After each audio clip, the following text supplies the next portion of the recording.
il faut le dire clairement, les candidats retenus par le Conseil constitutionnel ne sont pas ceux investis par les grands partis politiques du pays. Dès lors, il n'y avait ni consensus, ni légitimité suffisante pour bâtir une telle stratégie. La seconde option, celle d'action démocratique et pacifique, s'est imposée comme la voie à suivre. Car notre véritable adversaire, ce n'est pas tel ou tel candidat. C'est le régime RHDP, avec à sa tête M. Alassane Ouattara, qui semble vouloir transformer la Côte d'Ivoire en un royaume personnel, où la Constitution n'est plus une boussole, mais un obstacle à contourner. Le président Laurent Gbagbo affirme que la véritable responsabilité des démocrates n'est pas de chercher une échappatoire, mais de tenir debout face à l'épreuve. Ce n'est pas une question de posture, mais l'essence même du combat. Garantir une alternance démocratique, préserver les libertés publiques et assurer la dignité du peuple ivoirien. Aujourd'hui, ce qui est en jeu dépasse la seule élection présidentielle. Ce qui est en jeu, c'est la survie de notre démocratie. C'est le respect de nos libertés publiques.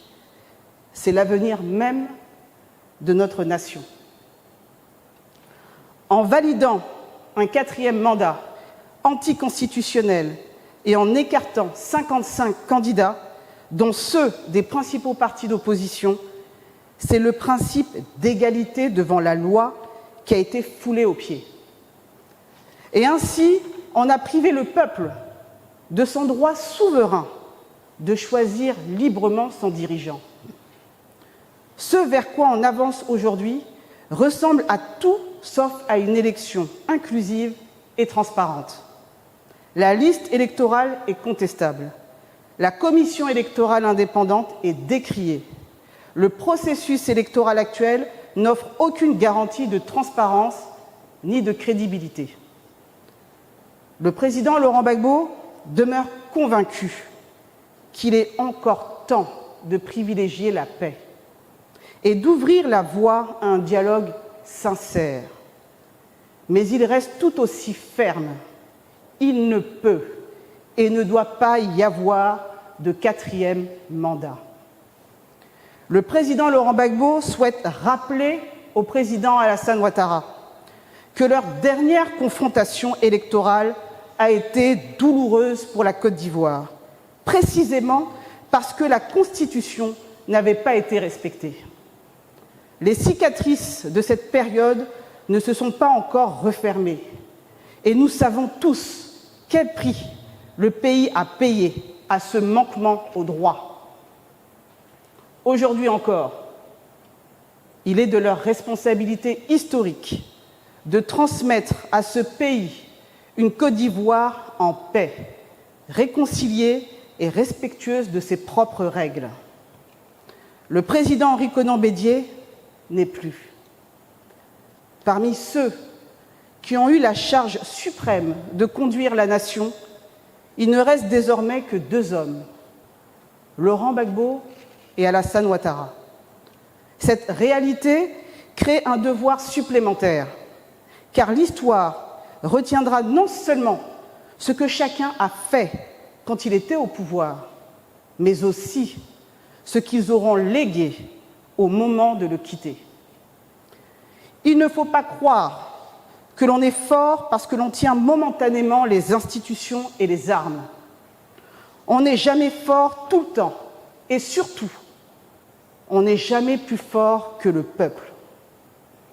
Les régimes qui l'ont oublié partout dans le monde ont fini par s'effondrer.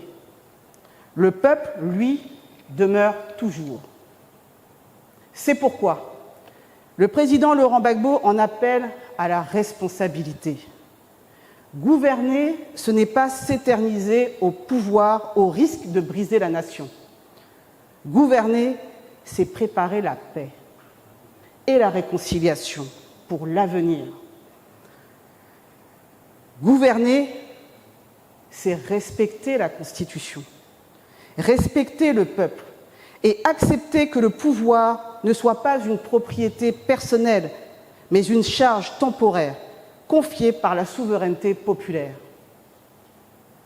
Le président Laurent Gbagbo tient à préciser que sa volonté n'est pas de contester nos institutions, bien au contraire. Il s'agit de leur rappeler que leur force et leur légitimité ne viennent pas d'elles-mêmes, mais du peuple, et du peuple seul. Elles agissent en son nom, et c'est du peuple qu'elles tirent leur autorité. Oublier cela, c'est trahir l'esprit même de la République.